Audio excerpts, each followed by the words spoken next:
અમદાવાદમાં અસામાજિક તત્વોના ઘર ઉપર દાદાનું બુલડોઝર ફરી વળ્યું છે, જેમાં વસ્ત્રાલમાં આતંક મચાવનાર અસામાજિક તત્વો વિરુદ્ધ કાર્યવાહી કરવામાં આવી છે। ખુલ્લેઆમ હાથમાં હથિયાર લઈને આતંક મચાવનાર વિરુદ્ધ કાર્યવાહી કરાઈ છે।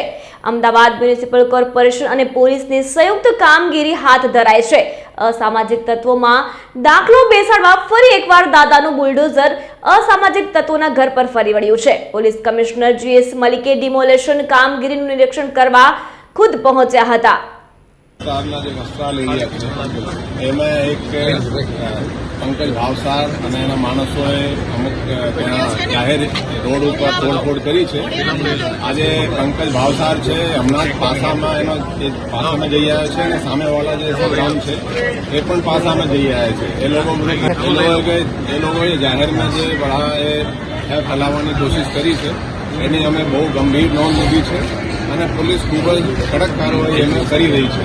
અત્યાર સુધી 14 આરોપીઓ આપણે પકડી લીધા છે, એમાં એક જુવેનાઇલ છે અને 13 બીજા આરોપીઓ છે। 13 આરોપીઓ છે અત્યારે 4 દિવસની રિમાન્ડ ઉપર છે અને એ લોકોએ જે ગેરકાયદેસર જે અહીંયા જે બાંધકામ કર્યા છે એ કોર્પોરેશન એને ડિમોલિશ પણ કરી રહી છે અને આપણે પોલીસ બંદોબસ્ત આ અંગે આપેલા છે।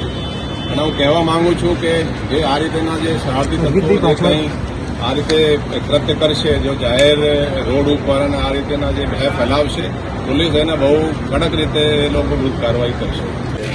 પૈકી 7 જે આરોપીઓ છે એના પ્રોપર્ટી કોર્પોરેશન તરફથી આઈડેન્ટિફાઈ થઈ છે જે બાંધકામ ગેરકાયદેસર છે। એ લોકો વિરુદ્ધ 7 જે છે એ લોકો વિરુદ્ધ કોર્પોરેશન તરફથી કાર્યવાહી આ તોડની જે ગેરકાયદેસર બાંધકામ છે કરવામાં આવી।